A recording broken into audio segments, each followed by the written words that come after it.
Bom dia, irmãos e irmãs. Vamos iniciar a aula de hoje fazendo primeiramente uma oração.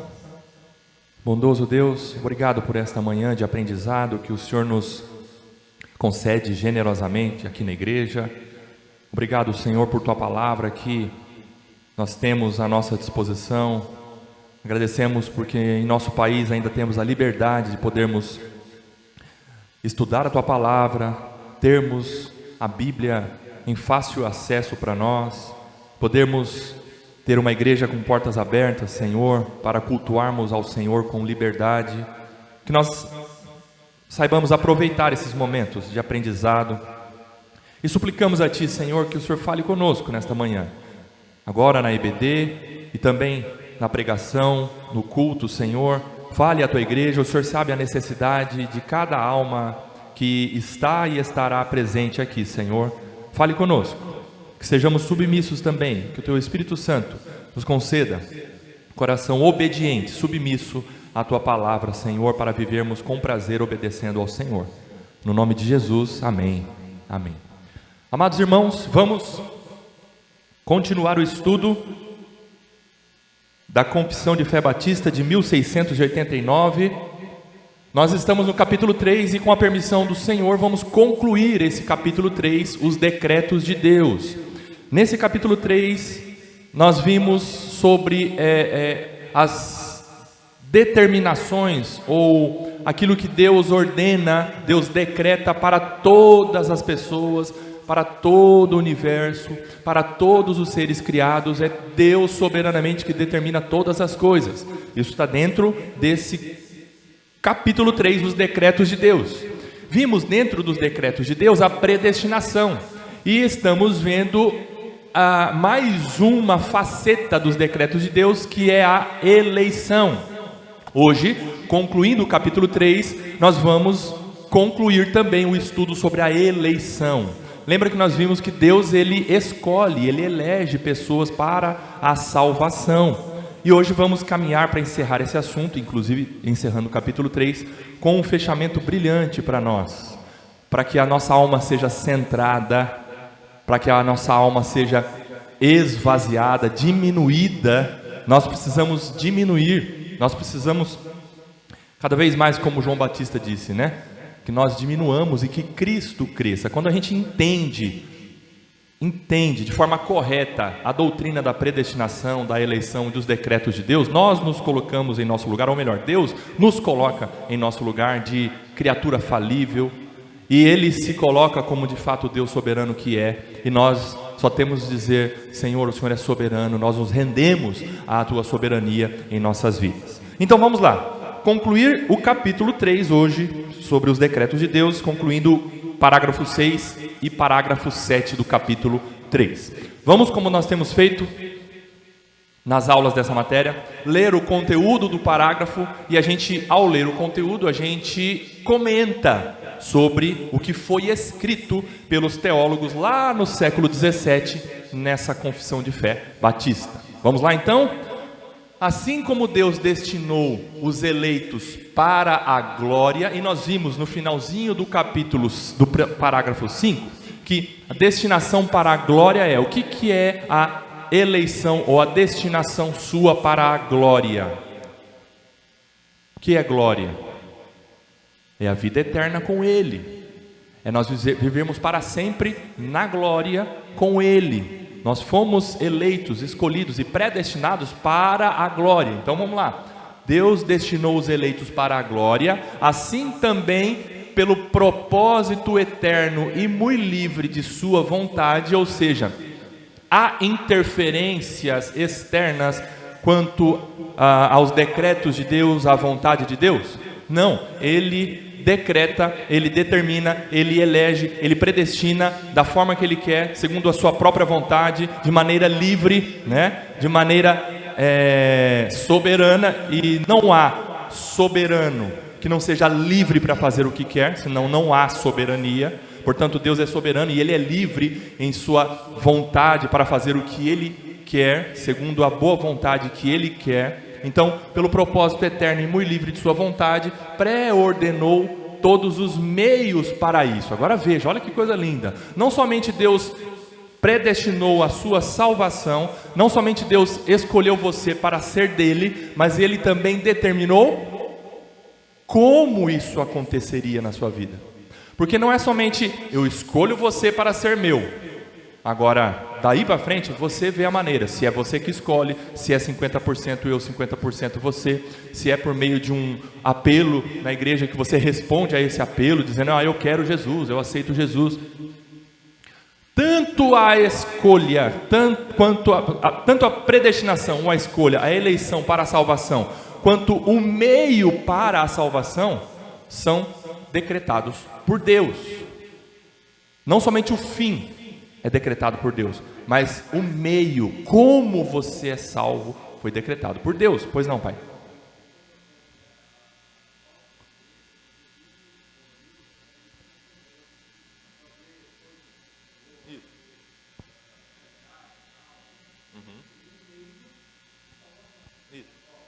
Exato. Isso.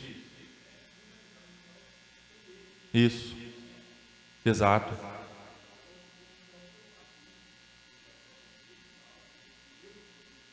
Isso. Exatamente. Agora, como o pastor Newton acabou de dizer, esse meio, esse como ser salvo não está aberto. Não é uma reticência no plano de salvação. Não é a pessoa que escolhe, para ser salvo eu preciso fazer isso. Não. O meio também já está decretado. E qual é o meio de salvação? Vamos ver se vocês sabem. Qual é o meio de salvação? A fé em Jesus Cristo. Isso já está determinado por Deus. Ok? Você foi eleito para ser salvo. E como você foi salvo? Crendo em Jesus Cristo. Esse é o meio. Ok? Já está determinado por Deus. É isso que nós estamos aprendendo nesse início do parágrafo 6º aí, ó. Portanto, aqueles que são eleitos, você é eleito? Ok, levanta a mão, sou eleito. Amém, muito bem, eu sou eleito. Portanto, aqueles que são eleitos, estando caídos em Adão, olha lá, lá atrás nós estávamos caídos, nós estávamos perdidos, nós estávamos debaixo dessa maldição do pecado. Estando caídos em Adão, são como? Como que são salvos? São remidos por Cristo, muito bem, remidos por Cristo, são eficazmente chamados para a fé em Cristo pelo seu Espírito. Veja, aqui o parágrafo está nos explicando como nós somos salvos. Lá atrás, nós estávamos mortos, nós estávamos debaixo da maldição do pecado, caídos em Adão, mas fomos remidos por Cristo. E como que você foi chamado, como que você foi despertado da morte para a vida? Pela eficácia do chamado, né? São eficazmente chamados para a fé em Cristo pelo seu Espírito. Meus amados irmãos e irmãs, você respondeu à vocação dizendo, eu creio em Jesus, eu quero Jesus, eu sou terrível pecador, eu preciso de um Salvador. Você respondeu dessa forma, por quê? Porque o Espírito Santo, uma vez habitando em você, capacitou você a responder à fé, a responder através da fé, né? Você só tem fé porque o Espírito Santo habita em você. Você não nasceu com fé, ninguém nasce com fé. Então essa é a ação soberana também do Espírito Santo, que opera no tempo devido. Você lembra que opera no tempo devido? É lindo isso, né? No curso da sua história de vida, meu irmão, minha irmã, em um momento Deus chamou você. Você lembra o período, ou a época, o momento em que Deus chamou você? Você foi despertado, nossa, eu quero Deus, eu preciso de Deus, quero me batizar. Você lembra disso? Um foi lá na década de 80, outro foi na década de 90, outro foi no início dos anos 2000. Vocês se lembram disso? Outros mais recentes. Mas houve um momento, no tempo devido, soberanamente Deus chamou você. Essa vocação, esse chamado para a salvação, através do agir do Espírito Santo na sua vida. Soberanamente.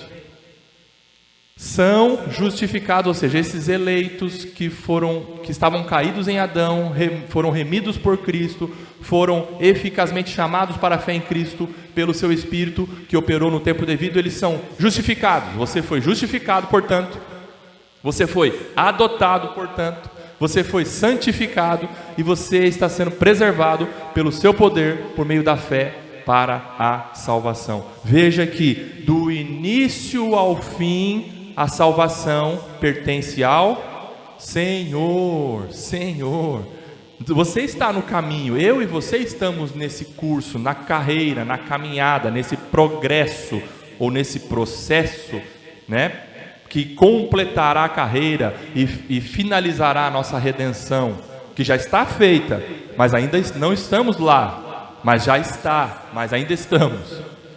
Mas nós estamos nas mãos de quem? De Deus. De Deus. Todo o processo pertence ao Senhor.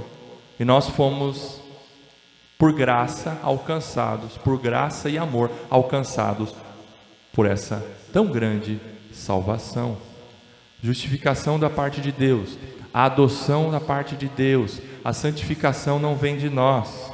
A santificação é uma capacitação do Espírito que nos faz buscar uma vida piedosa. O que é a piedade? A piedade é a santificação na prática. O que você fala, eu estou me santificando, ok, mas a santificação é uma vida piedosa, é a santidade na prática. Buscar ter bons pensamentos, limpar o coração de maus pensamentos, de maus sentimentos, termos, palavras, né, que abençoem, que não são torpes, atitudes generosas, amorosas, misericordiosas, perdoadoras, não é? Isso tudo faz parte do processo de santificação. Mas quem que nos capacita a isso? O Espírito Santo que habita em nós nesse processo. Adoção, e ele também, nós somos preservados, pelo seu poder por meio da fé para a salvação. Nem são quaisquer outros redimidos por Cristo, ou eficazmente chamados, justificados, adotados, santificados e salvos, senão somente os eleitos. Dentro do número exato dos eleitos, você estando lá, e você crê que você está contido no grupo dos eleitos, sim ou não? Sim, amém. Todo esse processo vai se concluir, já iniciou na sua vida, e há de concluir, como o apóstolo Paulo escreveu aos Filipenses, né? Deus há de completar em Cristo Jesus, o quê? A obra, a boa obra que Ele iniciou. A boa obra que Ele iniciou, Ele vai completar. Há segurança, portanto, para você e para mim, quanto à salvação? Toda. Segurança completa. Nós descansamos na salvação que há em Cristo Jesus, pela soberana vontade de Deus. Isso traz uma segurança para nós, deve trazer. Parágrafo 7º. A doutrina desse elevado mistério da predestinação deve ser tratada com especial prudência e cuidado. Veja, alguns não entendem essa doutrina da predestinação, e também a sua filha, que é a doutrina da eleição. Alguns não entendem, portanto falam mal ou deturpam, ou têm uma concepção errada da doutrina da predestinação. Por isso que aqui na Confissão de Fé Batista há esse destaque para o entendimento cuidadoso com relação à doutrina da predestinação.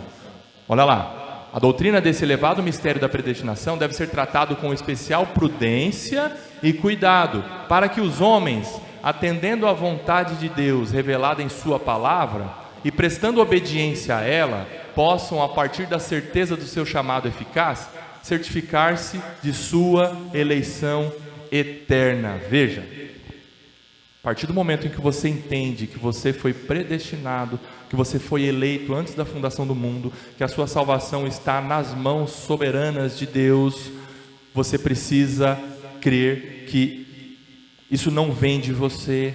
Você não é o ouro de Ofir, você não é aquele que é o destaque nos olhos de Deus.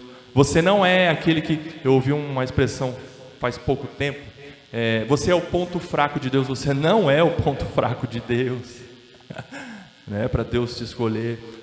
Porque corremos o risco, como o apóstolo Paulo alertou aos romanos, que a escolha, a salvação antes da fundação do mundo, a predestinação, a eleição, tudo isso pode gerar orgulho. Pode gerar orgulho. Por isso que a gente precisa entender que é graça de Deus, é amor de Deus, é favor imerecido de Deus, e ponto final. Isso que deve gerar no seu e no meu coração: gratidão, adoração, como nós vamos ver aqui, ó. Portanto, essa doutrina deve motivar louvor, não senso de superioridade. Alguns falam que os calvinistas, aqueles que creem na predestinação, na doutrina da eleição, são soberbos, acham que só eles são salvos. Você pode dizer, sim, somente aqueles que creem em Jesus Cristo como único Senhor e Salvador e creem na eleição, na predestinação, são salvos. Ok, isso é verdade, mas não vem de nós, não foi por causa de nós, não é por mérito nosso. Isso deve gerar, portanto, louvor ao Deus soberano que não tinha obrigação alguma de escolher você ou eu. É isso que deve gerar. Na conclusão, que nós vamos ver daqui a pouco, nós precisamos, diante da doutrina da predestinação, da eleição e, sobretudo, os decretos de Deus, nós devemos andar ajoelhados todos os dias. Isso quebra as nossas pernas do orgulho. Isso quebra o senso de destaque ou de superioridade ou de o grupo seleto. Não é por nós, foi pela graça de Deus. O Deus soberano nos escolheu. Não havia bondade, mérito, nada da nossa parte que Ele devesse nos escolher e nos salvar. Portanto, entendendo corretamente a doutrina da predestinação, isso deve gerar no seu e no meu coração louvor, o que mais? Olha lá, reverência e admiração a Deus, e humildade, diligência, consolação abundante para todos os que sinceramente obedecem ao Evangelho. Nós precisamos sair daqui hoje, quem sabe, com essa convicção de que, entendendo os decretos de Deus, isso deve gerar no seu e no meu coração humildade, reverência, obediência, louvor, prazer em viver para esse Deus que te escolheu. É isso que deve gerar no seu e no meu coração. Tem uma palavrinha ali interessante, diligência. O que é diligência? Existe um compromisso, porque outros que veem a doutrina da predestinação como aquela doutrina que faz com que, já que eu fui escolhido mesmo, então eu não faço nada. Mas não é assim. Uma vez entendendo corretamente a doutrina da predestinação, da eleição e dos decretos de Deus, nós nos colocamos diante de Deus como aqueles que foram alcançados pela graça de Deus, e nós então vivemos em obediência àquele que nos chamou, com prazer. Há uma diligência da sua e da minha parte. Nós devemos responder a isso em obediência ao Senhor, de forma diligente, viver em santidade, não relevar os princípios, a lei, a vontade de Deus. Tem muitos que anulam, a lei de Deus, os decretos de Deus para nós vivermos em obediência a Ele, sobre o pretexto de, eu fui eleito, já fui escolhido mesmo, Mas não é assim. Por que você foi escolhido? Por que você foi eleito? Por que você foi salvo pela graça de Deus? Você deve viver em obediência ao Senhor, cumprindo os princípios dEle, obedecendo a palavra dEle na sua vida, não é? E isso com prazer, não para você ser salvo, mas porque você foi salvo. Isso faz toda a diferença, não é? Vamos aos textos bíblicos, as referências bíblicas. Eu vou pedir para um irmão abrir 1 Pedro 1:2. Uma irmã vai ler os textos pares ou melhor, duas irmãs, né? Ler os textos pares, duas irmãs. Uma lê o 2 e o 4 e dois irmãos. Um lê o 1 e o 3. Entenderam ali? Pela ordem. Um irmão lê o texto de número 1, ou uma irmã lê o texto de número 2. Aí um outro irmão lê o texto de número 3 e uma outra irmã lê o texto de número 4. Vamos lá, quem achou 1 Pedro 1, versículo 2? Algum irmão aí, varão? Vamos lá.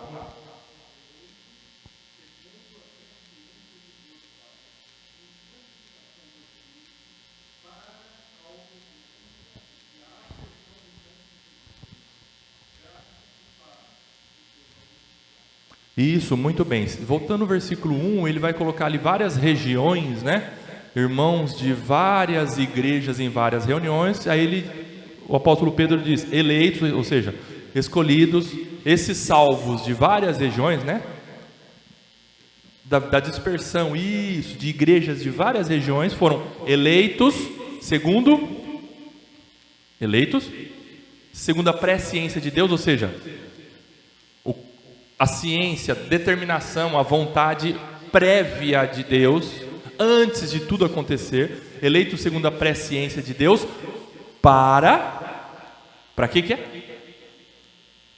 Para a obediência e isso, a aspersão do sangue é a limpeza, é a lavagem diária, é a santificação, é uma vida em santidade. Veja que interessante, a eleição, portanto, está clara aí nesse versículo, e não somente a eleição, mas a vida do eleito, como o eleito verdadeiro deve viver. Se você está se colocando diante de Deus, falando, a minha vida não está dessa forma, a minha vida não está, né, conforme o que a palavra de Deus está dizendo, para a obediência à palavra de Deus, me purificando, me lavando constantemente pela aspersão do sangue de Jesus Cristo.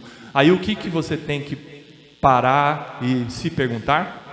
Será que eu sou um eleito? Então existe uma responsabilidade da nossa parte, existe uma vida, né, diligente nossa, como eleito, como aqueles que foram salvos verdadeiramente. Olha que texto interessante, que mostra não somente a salvação, a eleição do Senhor, mas esse processo de santificação. Pois não, pai?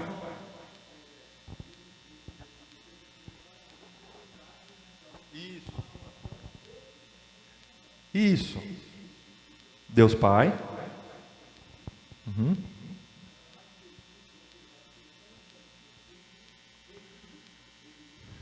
Exatamente, a Trindade está nesse versículo 2 aí. Amém. Deus Pai escolheu, o Espírito santificou, salvou e santificou, salvou no sentido de aplicar a redenção que há através do Filho, né? Na aspersão do sangue, ou o sangue do Filho vertido na cruz. Muito bem, olha só que interessante. Então veja que a gente deve entender a doutrina da eleição, da predestinação, e diante desse capítulo sobre os decretos de Deus, entender que há uma responsabilidade da nossa parte. Há uma responsabilidade, não é? Deus não fez assim, ó, em você, te salvou e deu corda na sua vida, aí você anda igual um bonequinho. Não é a minha vida, não sou eu que vivo, mas Cristo vive em mim. Isso é esse entendimento de que eu não faço nada, a responsabilidade não é minha. Não, nada disso. É verdade que a vida de Cristo em nós nos faz viver em santidade, mas existe uma responsabilidade da nossa parte em buscar o Senhor, em desejar o Senhor, em não falar palavrão, em não se irar a ponto de pecar. Veja, senão o apóstolo Paulo não colocaria em várias cartas a expressão esforcem-se. Esforcem. O esforço está para quem? Para Deus ou para nós? Para nós. Para nós. Existe uma responsabilidade da nossa parte. Muito bem. Uma irmã que achou o texto 2, vai lá. Isso.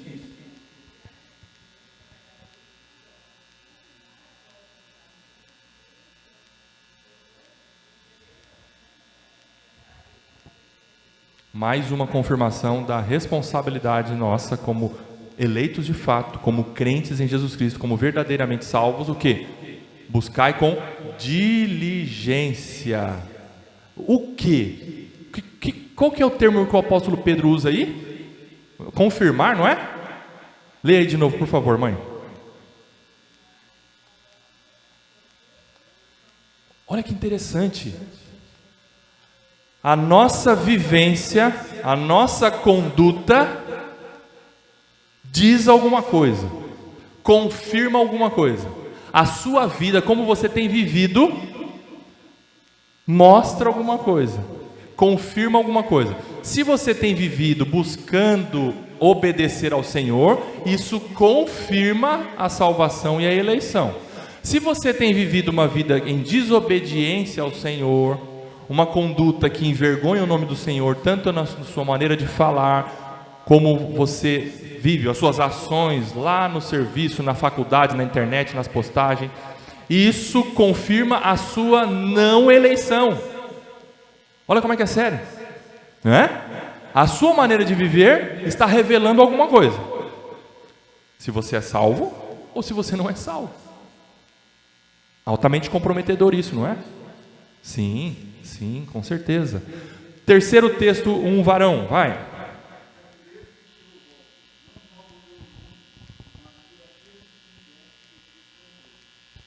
Veja, Jesus na oração sacerdotal, capítulo 17 de João, nesse momento aí, Jesus ora em favor não de todos, mas em favor daqueles. Veja que a salvação é para um grupo limitado de pessoas. A salvação não é para todos. Não há salvação universal. Não há salvação universal. Inclusive, não há uma salvação possibilitada a todos, porque alguns teólogos, principalmente de corrente arminiana, dizem assim: Deus possibilita a salvação para todos. Pega quem quer. Mas não é assim. Deus não possibilita a salvação para todos. Deus garante salvação para alguns. Para alguns. É isso que Jesus está dizendo. Jesus orou nesse sentido. Eu oro, Pai, não pelo mundo todo, mas em favor daqueles que o Senhor me deu. Diante disso, olha que oração linda. A segurança da sua salvação é resposta de Deus Pai à oração do Filho. Você acha que o Deus Pai não atenderia ou não atendeu ao pedido do Filho nessa oração? Em seu favor? Claro que sim, que coisa linda.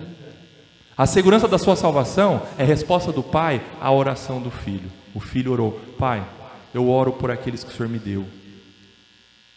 E Deus guarda você salvo e já te deu a vida eterna, atendendo ao pedido do Filho, nessa oração maravilhosa de Jesus Cristo. Pois não?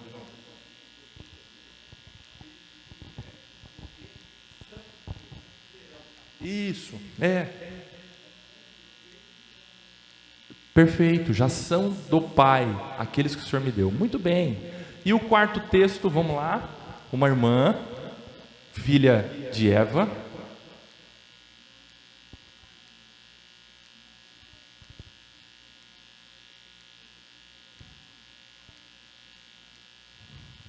Olha que lindo isso aí. Esse texto de Jesus é uma fala de Jesus também. Jesus está dizendo assim, ó: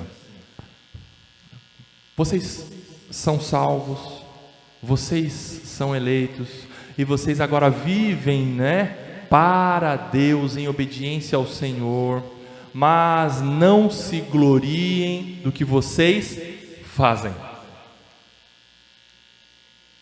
Não se glorie porque você ora, não se glorie porque você lê bastante, não se glorie porque você frequenta todos os cultos e você não falta nenhum. Não se glorie porque o seu casamento está dentro dos princípios de Deus. Não se glorie porque os seus filhos estão cumprindo os mandamentos do Senhor e estão sendo obedientes a você. Não se glorie nisso, mas se glorie no quê? No que você foi salvo e o seu nome está escrito no livro da vida, ou que você estará com o Senhor na glória. Se glorie na salvação, se glorie no que Deus fez por você. Isso quebra o orgulho do nosso coração. Isso quebra a jactância. Isso deve desmanchar qualquer tipo de orgulho e vanglória que possivelmente possa surgir em nosso coração. De uma vez salvo, olha, estou fazendo bem, hein? Estou orando, hein? Estou cantando, hein? Olha, não falta nenhuma reunião. A minha família olha, ela cumpre todos os princípios de Deus. Não. Glorie-se que você foi salvo. E glorie-se em Deus, porque Ele te escolheu e não há mérito algum em você. Não há mérito algum em mim. Não é pelo que eu faço, mas pelo que Cristo fez por nós. Uma vez entendendo isso, nós vamos nos esforçar para viver o melhor que nós pudermos para Deus, mas não para nossa glória, mas em adoração, em louvor ao Deus soberano que nos salvou. Maravilhoso isso. Nós precisamos ter esse entendimento da doutrina da predestinação, da eleição e dos decretos de Deus. Dos decretos de Deus. Amém? Agora aquela aplicação que eu disse a vocês para nós encerrarmos, tanto o assunto da eleição, quanto da predestinação, quanto o capítulo 3 sobre os decretos de Deus. Para que tudo isso? Para que tudo isso? É uma pergunta que nós devemos nos fazer. Nós precisamos de aplicação. Nós precisamos, uma vez entendendo o conteúdo de algum assunto, nós precisamos agora perguntar, o que isso deve gerar na minha vida? Nós aprendemos quinta-feira no discipulado, tudo bem, aprende, mas tudo bem, e uma aplicação? O que isso se traduz em mudança de comportamento, né, em aplicação para as nossas vidas? Vamos lá, para que tudo isso? Para quebrar nosso coração autossuficiente. E você se considera às vezes autossuficiente? Quem sabe agora que vocês estão bem bonitinhos aqui dentro do templo do Senhor, vocês vão dizer que não, estou brincando. Vocês muitas vezes pensam que não são autossuficientes, mas dependendo da situação, por exemplo, quando o filho está doente, a gente corre para comprar um remédio, ou a gente corre para ir no médico antes de orar. É um senso de autossuficiência, eu digo por mim. É um senso de autossuficiência. Eu não preciso. O que é ser autossuficiente? Eu me basto. Está vendo como a gente às vezes esquece, né, de Deus e que nós precisamos do Senhor? E essa doutrina dos decretos de Deus, porque tudo está sim nas mãos do Senhor, quebra esse senso do nosso coração autossuficiente. Nós precisamos do Senhor, porque se Ele fechar a torneirinha do ar lá do céu, o que vai acontecer com você e comigo? A gente morre. Você depende do Senhor a cada segundo, a cada fração de milésimo de segundo da sua vida. Ele está controlando a sua vida. Portanto, você é totalmente dependente de Deus.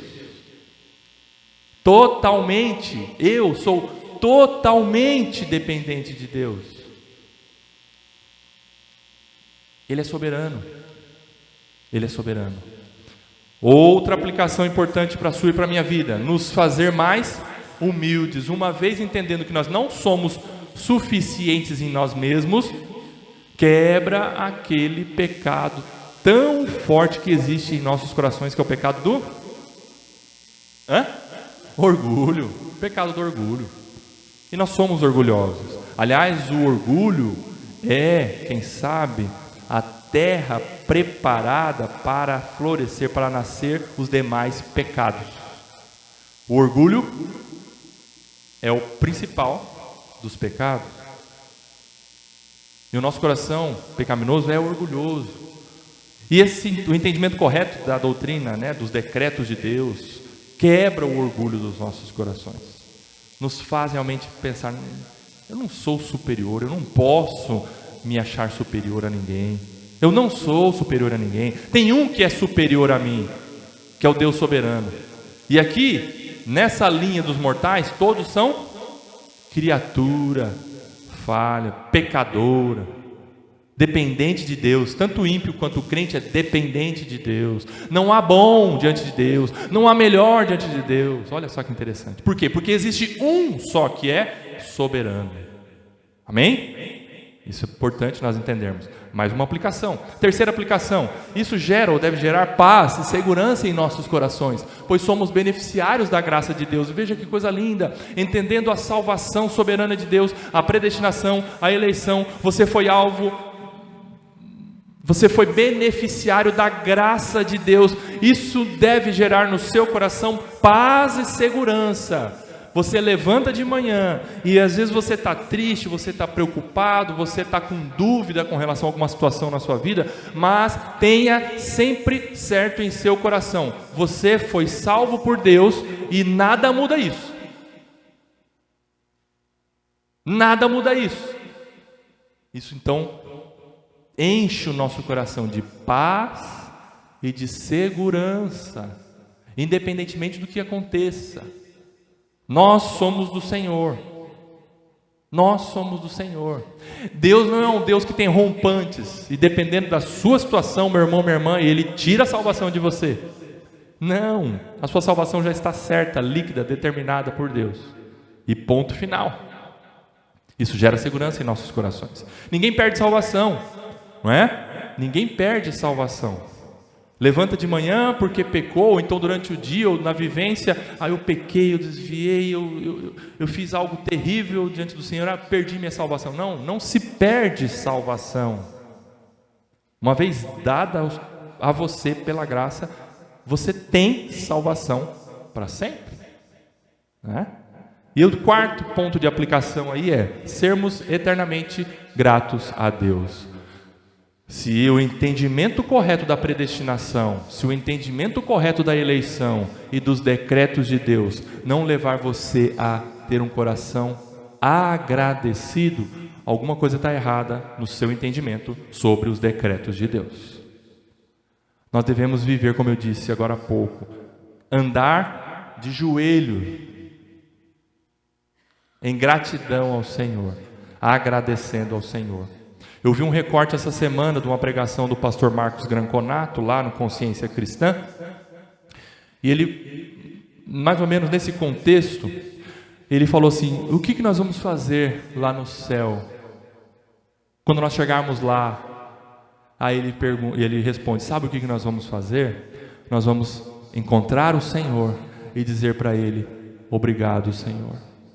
Obrigado, Jesus. E aí vai passar 10 mil anos, obrigado, Jesus. E vai passar 100 milhões de anos, obrigado, Jesus. Vai passar 1 trilhão de anos lá na eternidade, você vai constantemente dizer: obrigado, Jesus. Obrigado, Jesus. Obrigado, Jesus. Obrigado, Jesus. Eu não merecia a graça, eu não merecia estar dentro do plano perfeito e soberano de Deus, mas o Senhor me chamou, o Senhor me escolheu. Portanto, muito obrigado, Jesus.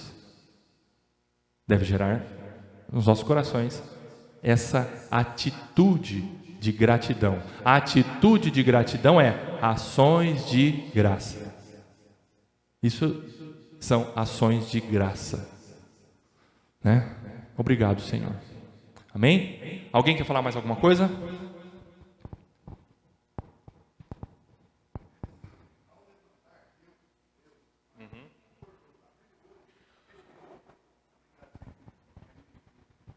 Nós precisamos entender, ter esse senso de dependência, né? É verdade, com certeza. Nós levantamos é pela graça do Senhor. Se nós temos saúde é pela graça do Senhor. E se nós não temos tanta saúde assim, é pela graça do Senhor. Porque apesar de nós não termos, quem sabe, saúde plena, quem sabe nós não termos bens, quem sabe nós não termos família, não termos filhos, não termos nada. Mas se tivermos Deus e salvação, nós temos tudo. Temos tudo, não é?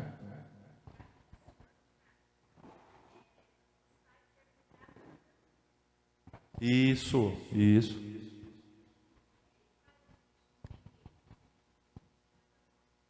Amém. Isso, muito bem. Gratidão, inclusive nos momentos de dificuldade, de tribulação, de tristeza, muitas vezes de dúvidas, de dilemas em nossas vidas, mas nós precisamos cultivar e manter esse coração grato. Muito bem, irmã Lília. Gratidão ao Senhor sempre, porque nós já temos tudo que é Ele, não é? Muito bem.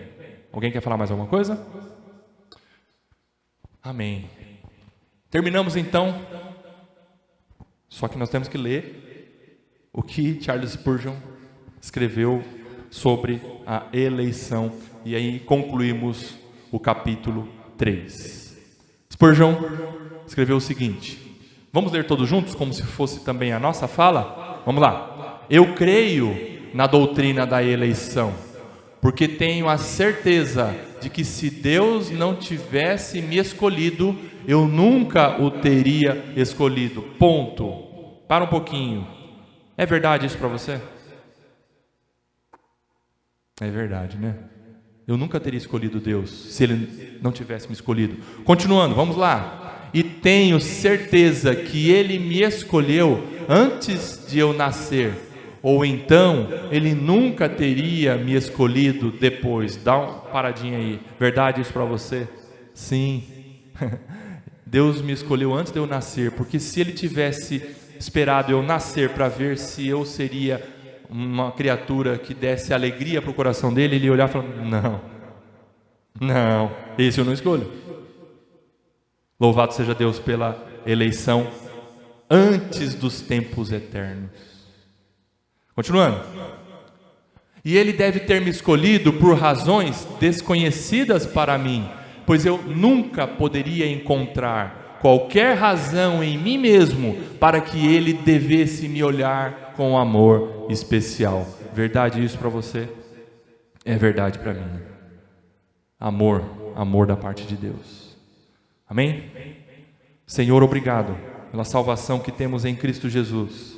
Eu peço, Pai, que o Senhor gere em nossos corações humildade, gratidão e esse desejo sincero, diligente de viver em santidade, com prazer, em obediência à Tua palavra, Senhor. Por favor, continue o Teu trabalhar nas nossas vidas, nos mudando, nos transformando, para a honra e glória do Senhor, no nome de Jesus. Amém, amém.